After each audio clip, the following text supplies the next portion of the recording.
పూర్తి వివరాలకు చదవండి రేపటి అక్షర శిల్పం దినపత్రికలో.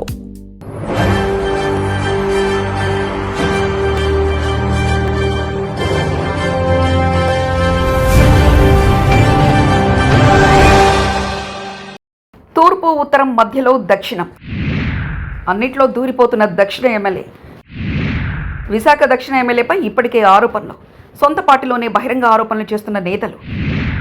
లేఖలతో తమవారికి లబ్ధి, కబ్జా చేయమని ప్రోత్సాహం. కోట్ల రూపాయల ప్రభుత్వ భూములపై ఎమ్మెల్యే అలా. ఆయన 2.5 దశాబ్దాల క్రితం విశాఖకు వలసొచ్చారు. అప్పటి నుంచి ఆ పార్టీ ఈ పార్టీ అని తిరిగారు, ఎన్నో ప్రయత్నాలు చేశారు. ఆఖరికి ఊడా చైర్మన్, విశాఖపట్నం జీవీఎంసీ మేయర్ అంటూ చాలా వరకు ఆయనకి పదవులు ఊరించాయి, వరించేంత దూరంలో నిష్క్రమించాయి. అయినప్పటికీ ఆయన మీద సానుభూతి ఉండేది. ఆనాత ఎప్పటికైనా ఎమ్మెల్యే అవ్వకపోతారని ఆయన సామాజిక వర్గం వారు, చాలామంది నేతలు, అలాగే చాలా వరకు అందరూ సానుభూతి చూపించేవారు. అయితే ఆయన మొత్తానికి మొన్న 2024 ఎన్నికల్లో గెలుపొంది ఒక దక్షిణ నియోజకవర్గ ఎమ్మెల్యేగా గెలిపారు. ఇక అప్పటి నుంచి కొద్ది రోజుల దూరంలో ఆయన మార్పులకు లోనయ్యారు. ఎంత మార్పు అంటే చాలా వరకు ప్రజల్ని పక్కన పెట్టి ఆయన సొంత కార్యక్రమాలు, సొంత వ్యాపారాలు చేసుకోవడం మొదలుపెట్టారు. ఇంకా ఓపెన్గా మాట్లాడేసుకుంటే అక్షర శిల్పానికి ఆయన మీద ఎలాంటి కక్ష, ఆయనతో ఎటువంటి ఇబ్బంది లేదు. అయినప్పటికీ ఆయన కోసం రాయాల్సి వస్తుందంటే ఆయన ఏ స్థాయిలో ముందుకెళ్ళిపోతున్నారో అర్థం చేసుకోవాల్సిందే. ముఖ్యంగా ఆయన చాలా వరకు ఈ మధ్య ఇతర వ్యవహారంలో ఎక్కువగా మధ్యలో దూరిపోతున్నారు. ఇది చాలా తప్పు. ఎందుకంటే ఆయన విషయంలో చాలామందికి చాలా డౌట్లు ఉన్నాయి. అయినప్పటికీ ఆయన చాలామంది సాఫ్ట్ కార్నర్లోనే చూస్తున్నారు. ఇప్పుడున్న పరిస్థితుల్లో అలాంటి సాఫ్ట్ కార్నర్ ఎప్పటికీ పనిచేయదు. ఎందుకంటే ఆయన చేస్తున్న పనులు చూస్తుంటే అందరికీ విసుగుతూ వచ్చేస్తుంది. అది ముందు ఎంత మంచివారన్నా ఇప్పుడు చాలామంది ఇలాంటి వాడేంట్రా బాబు అని ముఖం చాటేస్తున్నారు, ముక్కున వేలేసుకుంటున్నారు. ఇదంతా చెప్పుకురావడానికి కారణం ఈ మధ్య జరుగుతున్న కొన్ని పరిణామాలు. మరీ ముఖ్యంగా సొంత పార్టీ నేతలే జీవీఎంసీ కమిషనర్కు ఇక ఫిర్యాదు ఇవ్వడం అన్నది ఈ కథనానికి మరింత ప్రేరణ పొందుతుంది. విషయానికి వస్తున్న సందర్భంలో కొంత ఉపోద్ఘాతం ఇలా ఇస్తున్నాం.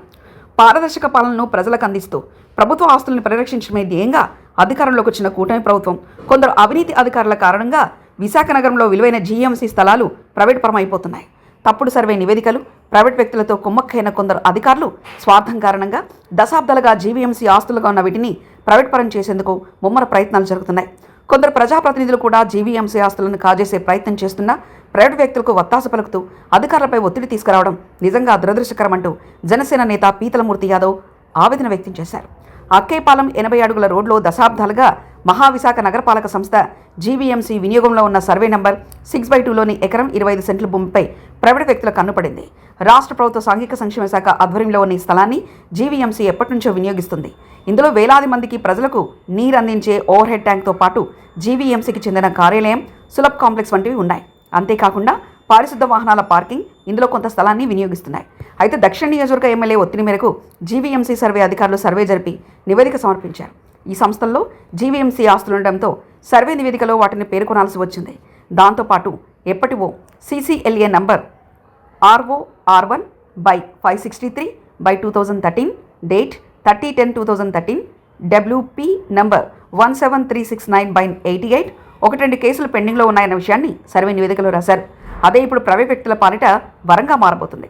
అటు బీజేపీ శాసనపక్ష నేత పి విష్ణుకుమార్ రాజు ప్రాతినిధ్యం వహిస్తున్న విశాఖ ఉత్తరం నియోజకవర్గ పరిధిలో వచ్చే ఈ స్థలం తనకు అత్యంత సన్నిహితులైన శ్రీమతి ఎన్ వల్లికి చెందిందని, వారు అత్యంత నిజాయితీపరులని, వారికి అనుకూలంగా ఆ స్థలం విషయంలో నిర్ణయం తీసుకోవాలని విశాఖ దక్షిణ నియోజకవర్గ శాసనసభ్యుడు సిహెచ్ వంశీకృష్ణ శ్రీనివాస్ జూలై నెల 9వ తేదీన రాష్ట్ర పురపాలక పట్టణ అభివృద్ధి శాఖ మంత్రి పి నారాయణకు లేఖ రాశారు. లేఖ నంబర్ 375/2026 పేరిట రాసిన ఇందులో భూమి క్లెయిమ్ చేస్తున్న కుటుంబానికి మానవతా దృక్పథంతో న్యాయం చేయాలని అభ్యర్థించారు. వీరికి సరైన అవగాహన లేక జీవీఎంసీకి అప్పట్లో పన్నులు చెల్లించలేకపోయారని, భూమిని తమ ఆధీనంలోకి తీసుకోలేకపోయారని పేర్కొన్నారు. వరుసగా 4వసారి శాసనసభ్యుడిగా ఎన్నికైన వెలగపూడి రామకృష్ణబాబు ప్రాతినిధ్యం వహిస్తున్న విశాఖ తూర్పు నియోజకవర్గంలోనూ ఇదే కథ రిపీట్ అయింది. ఈస్ట్ పాయింట్ కాలనీ అసోసియేషన్ ఒత్తిడితో జీవీఎంసీ కోర్టు కేసులో విజయం సాధించి దక్కించుకున్న Waltair ward town survey number 124 మరియు 125/2లోని 1397 చదరపు గజాలు మరియు 2263.68 చదరపు గజాలు, 3660 చదరపు గజాల్లో లెండివనం, బాబా చావిడి పార్కులను ప్రైవేట్ వ్యక్తులుగా పేర్కొంటూ ఎమ్మెల్యే వంశీకృష్ణ శ్రీనివాస్ జూలై 9వ తేదీన మరో లేఖ రాశారు. లేఖ నంబర్ 376/2026 పేరిట రాసిన ఇందులో ఈ స్థలం తనకు బాగా తెలిసిన శ్రీమతి విజయలక్ష్మి బిస్తికి చెందిందని, వారు అత్యంత నిజాయితీపరులైన వ్యక్తులని ఆ లేఖలో పేర్కొన్నారు. ఆ కుటుంబాలు అమెరికాలోను జైపూర్లోను సెటిల్ అయినప్పటికీ పిల్లల కోసం ఈ స్థలాలను ఉంచి ఈస్ట్ పాయింట్ కాలనీ సాయిబాబా గుడి వినియోగానికి ఇచ్చారని పేర్కొన్నారు. ఈ అవకాశాన్ని బట్టి ఆ కుటుంబానికి స్థలాలను అప్పగించడం లేదా నష్టపరిహారం చెల్లించడం మానవతా దృక్పథంతో చేయాలని అభ్యర్థించారు. గతంలో స్థానిక కోర్టుల్లో మరియు హైకోర్టులో ఓఎస్ నంబర్ 44/2002 మరియు డబ్ల్యూపీ నంబర్ 13708/2011 ఈ స్థలం జీవీఎంసీ అని తీర్పు వచ్చింది. అయితే సర్వే నివేదిక అందుకు విరుద్ధంగా ఉండడంతో దాని ఆధారంగా ప్రైవేట్ వ్యక్తులు కొందరు అవినీతిపరులైన జీవీఎంసీ అధికారుల సూచనతో డబ్ల్యూపీ నంబర్ 13441/2026లో హైకోర్టును ఆశ్రయించారు. అయితే అక్కడ కూడా ఎటువంటి సానుకూల తీర్పు రాలేదు. భూమిపై హక్కుల అంశాన్ని స్థానిక న్యాయస్థానంలోనే తేల్చుకోవాలని హైకోర్టు ఉత్తర్వులు జారీ చేసింది. ఇప్పుడు వాటిని పక్కన పెట్టి దక్షిణ నియోజకవర్గ ఎమ్మెల్యే మంత్రికి సిఫార్సు చేయడం, అధికారులపై ఒత్తిడి తీసుకురావడం పట్ల అనుమానాలు వ్యక్తమవుతున్నాయి. ఉప ముఖ్యమంత్రి పవన్ కళ్యాణ్ ప్రభుత్వ ఆస్తులను ముఖ్యంగా ఉద్యానవనాలను కాపాడాలని పదే పదే పిలుపునిస్తున్నారు.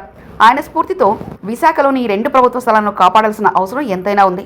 ప్రజాప్రతినిధులుగా అసెంబ్లీలో ప్రభుత్వ ఆస్తులను కాపాడతామని, వ్యక్తిగత స్వార్థంతో పనిచేయమని ప్రమాణం చేసిన వారే ప్రభుత్వ స్థలాలను ప్రైవేట్లకు అప్పగించమని సిఫార్సు చేయడం పట్ల విశాఖ పాసులు, జన సైనికులు, నిజాయితీగా పనిచేసే అధికారులు ఆవేదన వ్యక్తం చేస్తున్నారు. విశాఖ తూర్పు, విశాఖ ఉత్తరం నియోజకవర్గాల్లో జీవీఎంసీ స్థలాలను ప్రైవేట్ పరం చేయమని దక్షిణ నియోజకవర్గ శాసనసభ్యుడు సిఫార్సు చేస్తే సంబంధిత శాసనసభ్యులు మౌనంగా ఎందుకుంటున్నారో కూడా అంతుపట్టడం లేదు. గౌరవనీయ శాసనసభ్యులు కూటమి ప్రభుత్వ స్ఫూర్తికి అనుగుణంగా వ్యవహరిస్తూ ప్రైవేట్ వ్యక్తుల ఒత్తిడికి లొంగకుండా ఈ ప్రభుత్వ స్థలాలను కాపాడాలని విజ్ఞప్తి చేస్తున్నానని జనసేన నేత పీతల మూర్తి యాదవ్ అంటున్న సందర్భంలో జనసేన ఎమ్మెల్యే అయ్యుండి ఆయన ఏ స్టెప్ తీసుకుంటారో చూడాలి. కనీసం ఈ కథనం చూసిన తర్వాత, చదివిన తర్వాత ఆయనలో మార్పు వస్తుందని ఆశిద్దాం. మిగతా వ్యవహారాల విషయంలో అసలు అక్షర శిల్పం జోక్యం చేసుకోవడం లేదు. ఎందుకంటే ఆయన విశాఖపట్నం నేత, ఉత్తరాంధ్రలో కీలక నేత. ఆయన పూర్తిగా టచ్ చేసే ప్రక్రియ అసలు అక్షర శిల్పం ఏమాత్రం చేయము. ఇప్పటికైనా ఆయన కొన్ని విషయాల్లో మార్పులు తీసుకుంటే, మార్పు చేసుకుంటే మంచిదని హేతుబద్ధమైన అభిప్రాయం. మరిన్ని కథనాల కోసం సబ్స్క్రైబ్ చేసుకోండి మీ అక్షర శిల్పం. పూర్తి వివరాలకు చదవండి రేపటి అక్షర శిల్పం దినపత్రికలో.